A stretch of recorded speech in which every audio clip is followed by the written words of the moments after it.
Hello everyone, welcome to Muskan teacher tube channel. आज हम करेंगे part 3 of Huckel molecular orbital theory.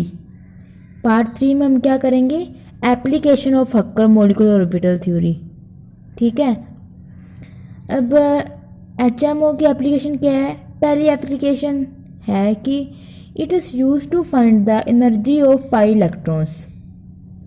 Pi electrons aromatic ring में या किसी भी रिंग में, किसी भी एक ओपन चेन में जो पाई इलेक्ट्रॉन्स होते हैं उसकी एनर्जी फाइंड करने में यूज़ होती है।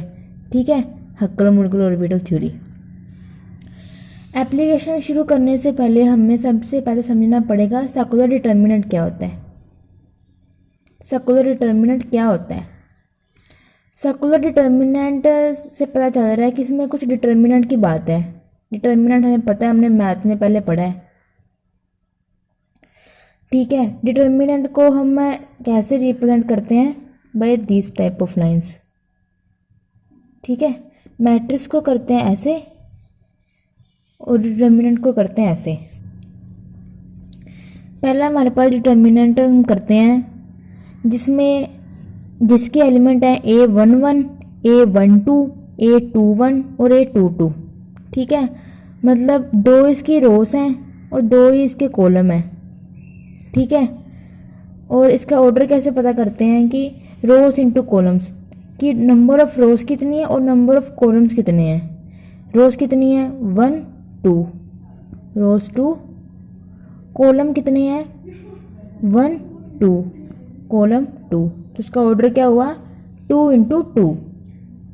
ओके, अब सेकंड एग्जांपल लेते हैं और कोई और ऑर्डर का मैट्रिक्स जिसके एलिमेंट हैं A11, A12, A13, A21, A22, A23, A31, A32, A33।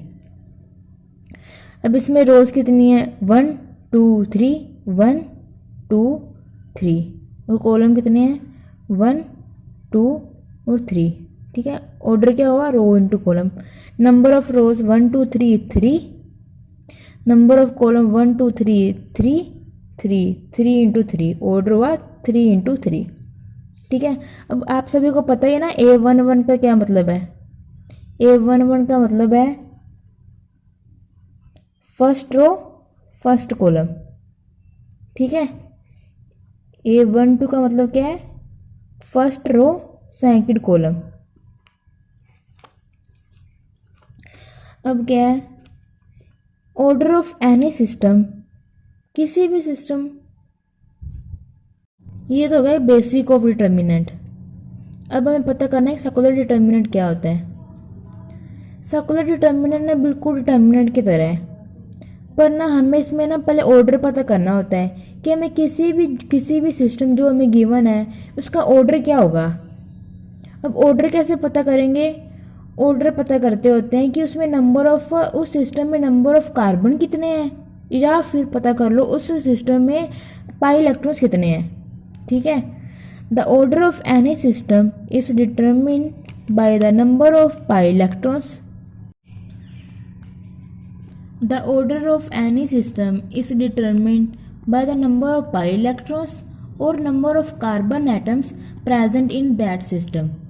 कि उस सिस्टम में नंबर ऑफ पाई इलेक्ट्रॉन्स कितने हैं, पाई इलेक्ट्रॉन्स, या फिर नंबर ऑफ कार्बन्स कितने हैं। ठीक है, उससे पता कर सकते हैं ऑर्डर।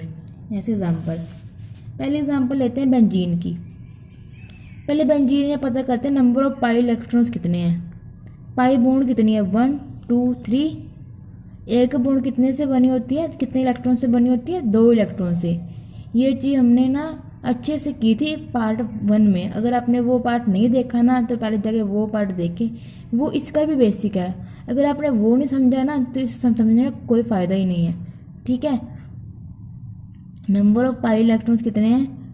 पाई बॉन्ड 3 है, मतलब एक बॉन्ड 2 इलेक्ट्रॉन से बनती है। Pi electron 6। या फिर पता करो नंबर ऑफ कार्बन एटम्स कितने हैं? 1 2 3 4 5 और 6 कार्बन है ना। ठीक है, इसका सिंबल क्या होता है? एन होता है। स्मॉल n दोनों का। तो ऑर्डर क्या होगा n इंटू एन, 6 इंटू 6। तो इसका डिटर्मिनेंट बनेगा 6 रो का और 6 कॉलम का। ठीक है। अब सेकंड एग्जांपल करते हैं इथीन की। अब इथीन में नंबर ऑफ पाई इलेक्ट्रॉन्स कितने हैं?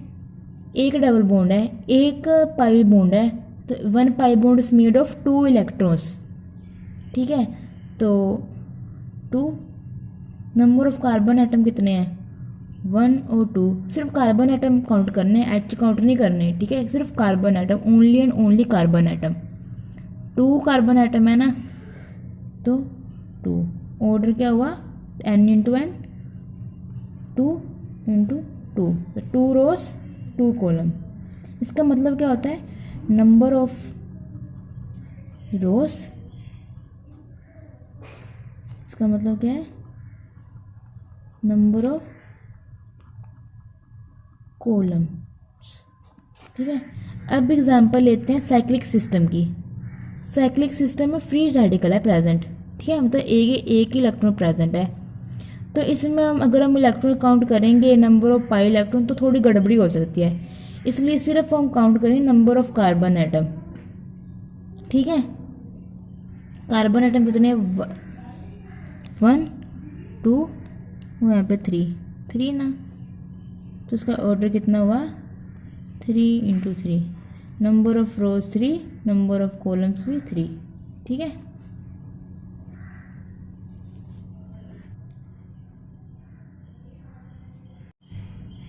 For secular determinant, the order have the same number of rows and same number of column। मतलब रोज और कॉलम का नंबर सेम होना चाहिए। एग्जाम्पल, अगर हमारे पास ऑर्डर है 2 इंटू 2, इसमें रोज कितनी है? 2 और कॉलम भी कितने हैं? 2। ठीक है, तो ये ऑर्डर सेकुलर डिटर्मिनेंट हो सकता है, ये पॉसिबल है। पर अगर हमारे पास ऑर्डर हो, इफ एनी केस 2 इंटू 3, रोज कितनी है? 2 और कॉलम कितने हैं? 3। ठीक है, तो इस ये चीज़ नहीं पॉसिबल। ठीक है, मतलब ऐसा सेकुलर डिटर्मिनेंट का ऑर्डर कभी हो ही नहीं सकता। ठीक है। अब इसमें क्या है, सपोज करो ये हमारे पास कोई डिटर्मिनेंट है जिसके जो एलिमेंट है ना A11, A12, A21, A22 है। इसका फिर ऑर्डर क्या हुआ? 2 इंटू 2। तो रोज कितनी है? 2 और कॉलम कितने हैं? 2। ओके। फिर इसमें क्या होगा कि इसमें जो A11, A21, A12 और A22 को हम एलिमेंट नहीं कहेंगे। HMO हक्कर मॉलिक्यूलर ऑर्बिटल थ्योरी में एलिमेंट्स को हम एलिमेंट्स नहीं कहते, इसे इंटेग्रल्स कहते हैं। इंटेग्रल्स। ठीक है, एलिमेंट्स नहीं कहना, इंटेग्रल्स कहना है। ठीक है। अब कुछ पॉइंट हैं HMO के, हक्कर मॉलिक्यूलर ऑर्बिटल थ्योरी के। पहला पॉइंट है, जो C होता है ना वो होता है H माइनस ES। ठीक है, E इसमें एनर्जी है, H इसमें है कॉलम इंटेग्रल और रेजोनेंस इंटेग्रल। ठीक है, S है इसमें ओवरलैप इंटेग्रल। ठीक है, बस आप अभी एक बार समझ लो, ये इसका फॉर्मूला है C=H माइनस ES। ठीक है, जिसमें H है कूलम इंटेग्रल और रेजोनेंस इंटेग्रल, E है एनर्जी और S है ओवरलैप इंटेग्रल। अब इंटेग्रल्स क्या होते हैं? इंटेग्रल्स होते हैं, इसके 3 टाइप्स होते हैं इंटेग्रल्स के। पहला टाइप कूलम इंटेग्रल, जिसको हम डिनोट करते हैं अल्फा से। सेकंड टाइप है ओवरलैप इंटेग्रल, जिससे हम डिनोट करते हैं SIJ। ठीक है, और थर्ड है रेजोनेंस इंटेग्रल, जिसे डिनोट करते हैं HIJ। ठीक है, रेजोनेंस इंटीग्रल का एक और नेम होता है एक्सचेंज इंटीग्रल। ठीक है, इसे डिनोट करते हैं HIJ से। Coulomb integral alpha. अभी होता क्या है, इन द केस ऑफ H के केस में, मतलब ये वाला H जो है ना, इसके केस में, in the case of H if I is equal to J then HII और HJJ is replace by alpha. जब हम इसका डिटर्मिनेंट करेंगे ना, अगर वहाँ पे हमारे पास HIJ मतलब I is equal to J हो, तब मतलब I हो या फिर J हो, उससे हम रिप्लेस कर देते हैं अल्फ़ा से। अब ओवरलैप इंटीग्रल क्या होता है, SIJ, इसे डिनोट करते हैं SIJ। इसमें इसके दो कंडीशन हैं, या फिर SIJ की वैल्यू 1 होगी या फिर SIJ की वैल्यू 0 होगी। 1 कब होगी, अगर I is equal to J, मतलब I और J सेम होंगे, मतलब SII या फिर SJJ। ठीक है, तब तो वैल्यू होगी 1। किस केस में, अगर SII हो या फिर SJJ हो। ठीक है, और तो वैल्यू होगी 1। अगर SIJ है, मतलब I not equal to J, ठीक है, तो वैल्यू क्या होगी, 0। अब थर्ड है रेजोनेंस इंटीग्रल। इससे डिनोट करते हैं HIJ से। इसकी वैल्यू या फिर बिट्टा हो सकती है या फिर 0 हो सकती है। अब बिट्टा कब होगी, अगर I और J में बॉन्ड प्रेजेंट होगी तो बिट्टा होगी वैल्यू। अगर बॉन्ड प्रेजेंट नहीं है I और J में, तो इसकी वैल्यू होगी 0। ठीक है, अभी बस इसको आप एक बार रीड कर लो। जब हम इसकी एग्जाम्पल करेंगे ना, अब जब हम इसकी एग्जाम्पल करेंगे ना, तो आपको ये पॉइंट और अच्छे से क्लियर होंगे। इसको हमने अप्लाई करना है एग्जाम्पल में। ठीक है, नोट कर लो सारे के सारे पॉइंट, इंपॉर्टेंट हैं बहुत। अब एग्जाम्पल करेंगे। पहली एग्जाम्पल है इथीन की। ठीक है, हमने इथीन का ना सेकुलर डिटर्मिनेंट बनाना है। ठीक है, वो सारे इंपॉर्टेंट रूल्स जो हमने अभी पढ़े हैं, ये वाले सारे इंपॉर्टेंट रूल्स को यूज़ करके। ठीक है, पहले इथीन की लेते हैं। सबसे पहला स्टेप क्या करना है इसमें, step number 1, find the order of system. Find the order of system. Order को कैसे फाइंड करते थे, the order of any system is find by the number of carbon atom present और by number of pi electrons present. ठीक है, तो इसमें carbon atoms कितने हैं, 1 2, तो क्या लिखेंगे, number of carbon atom present 2, तो ऑर्डर क्या होगा, 2 × 2। ठीक है, अब इसका मतलब क्या है, नंबर ऑफ रोस, और इसका मतलब क्या है, नंबर ऑफ कॉलम्स। तो इसका डिटर्मिनेंट कैसे होगा, C11 C12 C21 C22, ऐसे ही बनता होता है ना 2 × 2 ऑर्डर का डिटर्मिनेंट। ठीक है, यहाँ पे C11 C12 C21 और C22 क्या हैं, इंटीग्रल्स हैं। ठीक है, यहाँ पे उसे एलिमेंट नहीं कहना, इंटीग्रल्स बोलना है। ओके, तो जो पहला इंपॉर्टेंट रूल क्या था, C is equal to H minus ES। C क्या होता है, H माइनस ES। ठीक है। अब ये C11 है, ठीक है। अब इसमें इसको कैसे लिखेंगे, C11 को H11 माइनस ES11, ई कांस्टेंट रहेगी, ठीक है। S और H को ही लिखना है ऐसे। C12 को कैसे लिखेंगे, H12 माइनस ES12। C21 को कैसे लिखेंगे, H21 माइनस ES21।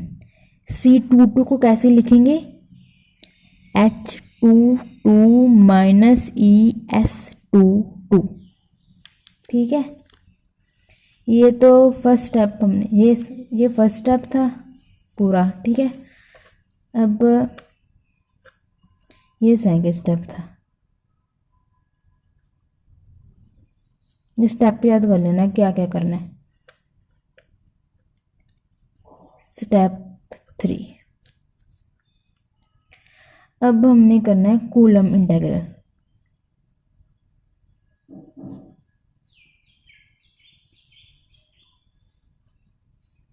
ऐसे किसे डिनोट करते थे, अल्फा से।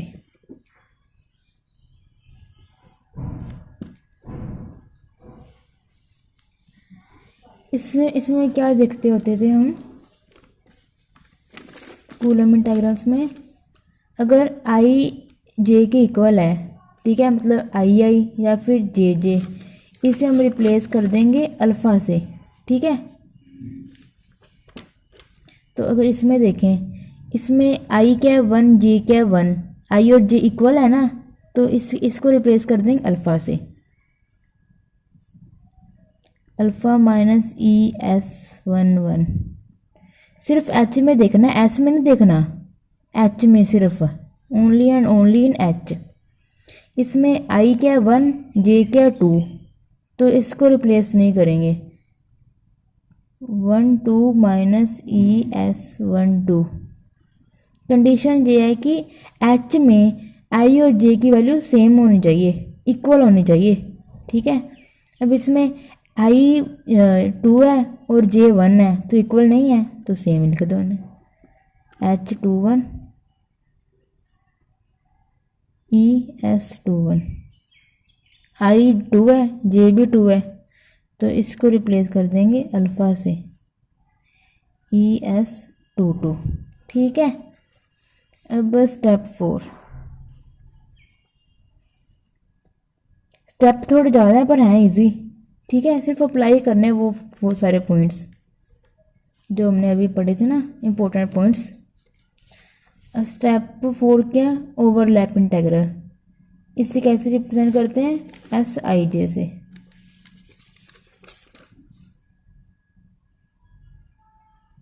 ओवरलैप इंटीग्रल,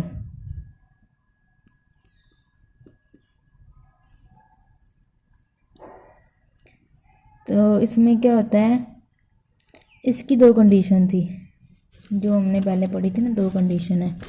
अगर SIJ की वैल्यू 1 होगी, अगर I और J इक्वल है, मतलब SII और SJJ के केस में I की वैल्यू SIJ की वैल्यू 1 होगी, ठीक है।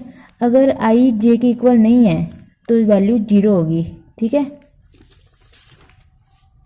अब इसमें I और J 1 1 है, दोनों इक्वल हैं, तो फिर SIJ की वैल्यू 1 होगी,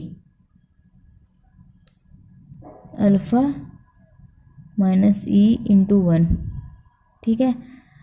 1 2 सेम, S12 मतलब I की वैल्यू 1 है, J की वैल्यू 2 है, दोनों इक्वल नहीं है, तो इसकी वैल्यू 0 होगी।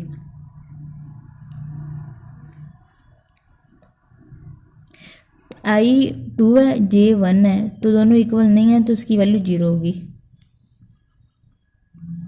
E into 0, alpha same, E same. I की वैल्यू 2 है, J की वैल्यू 2 है, दोनों इक्वल हैं, तो इसकी वैल्यू 1 होगी, ठीक है। अब इसे कैसे लिखेंगे, alpha minus E H12 multiply करके पूरी टर्म 0 बन जाएगी ना, H21 और यहाँ पे अल्फा माइनस ई। स्टेप फिफ्थ है, ये क्या था, ओवरलैप इंटीग्रल। अब स्टेप फिफ्थ है रेजोनेंस इंटीग्रल।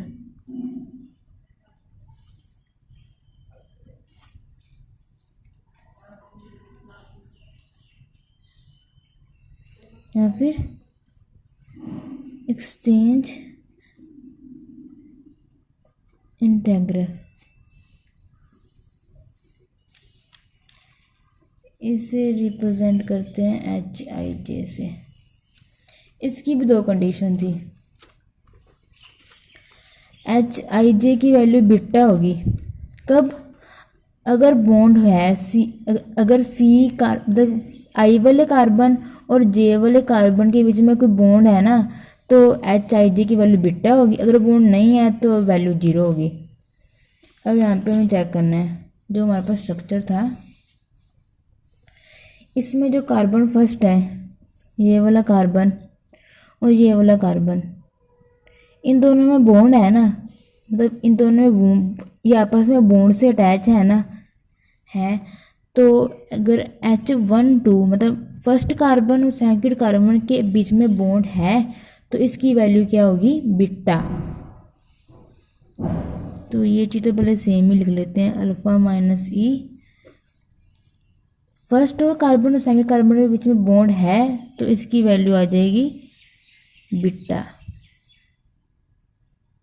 अब सेकंड कार्बन और फर्स्ट कार्बन के बीच में क्या बॉन्ड है, अगर फर्स्ट और सेकंड में है तो ऑब्वियसली सेकंड और फर्स्ट में तो होगी, तो भी चेक करना है। तो सेकंड कार्बन ये वाला, फर्स्ट कार्बन ये वाला, इन दोनों में बीच में बॉन्ड है तो है, प्रेजेंट है तो यस, तो बीटा। तो ये चीज़ सेम, ये हमारे पास बन गया सेकुलर डिटर्मिनेंट।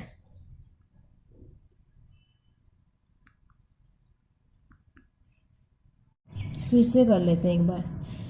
पहले हमारे पास एक सिस्टम था इथेन, ठीक है।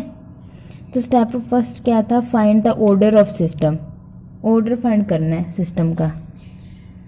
तो ऑर्डर कैसे फाइंड करते हैं कि नंबर ऑफ कार्बन एटम कितने प्रेजेंट है, 2 प्रेजेंट थे, तो ऑर्डर क्या होगा 2 × 2। पहले 2 किसको रिप्रेजेंट करता है, नंबर ऑफ रोज को। सेकंड 2 रिप्रेजेंट करता है नंबर ऑफ कॉलम्स को, ठीक है। हमने इसका डिटर्मिनेंट, जर्नल डिटर्मिनेंट है ये डिटर्मिनेंट नहीं है, ये सेकुलर डिटर्मिनेंट नहीं है, ये क्या है, जनरल डिटर्मिनेंट। ओके। अब जो हमने फर्स्ट स्टेप किया था, C is equal to H minus E S, जो C की वैल्यूज अभी में रिप्लेस कर देनी है H माइनस ई एस से।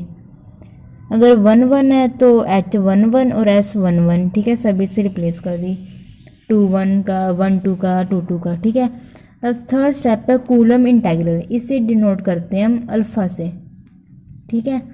अल्फ़ा, अब कहाँ पे अल्फ़ा लेकर आएंगे, अगर हमारे पास एच आई जे के केस में अगर आई जे के इक्वल है तो फिर एच आई आई और एच जे जे की वैल्यू होगी अल्फ़ा, ठीक है। तो यहाँ पे अल्फ़ा H12 ये दोनों सेम नहीं है, आई और जे सेम नहीं है, तो यहाँ पे सेम टू सेम 1 2 लिख देना है। H21 सेम नहीं है तो सेम लिख देना है। H22 अगर सेम है, यहाँ पे सेम है तो अल्फ़ा लिख देना है।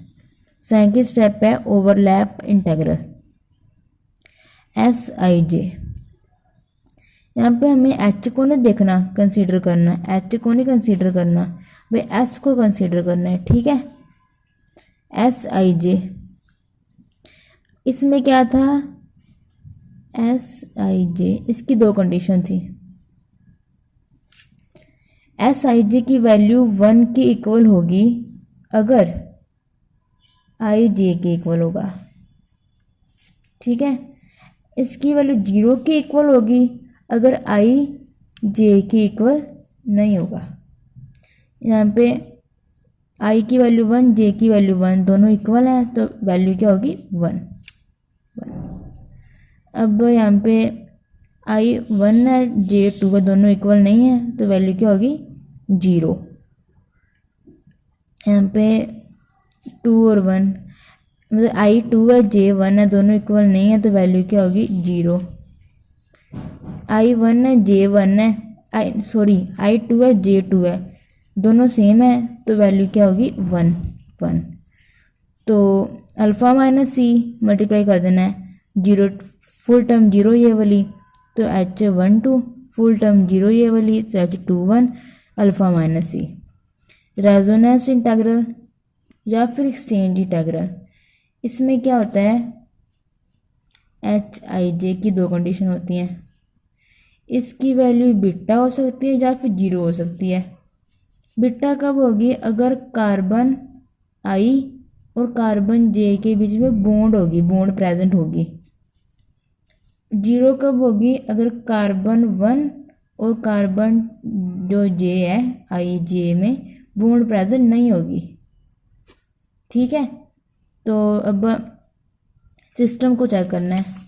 पहले H12 है मतलब first carbon second carbon, first carbon second carbon के बीच में बॉन्ड है, प्रेजेंट है, यस, तो वैल्यू बीटा।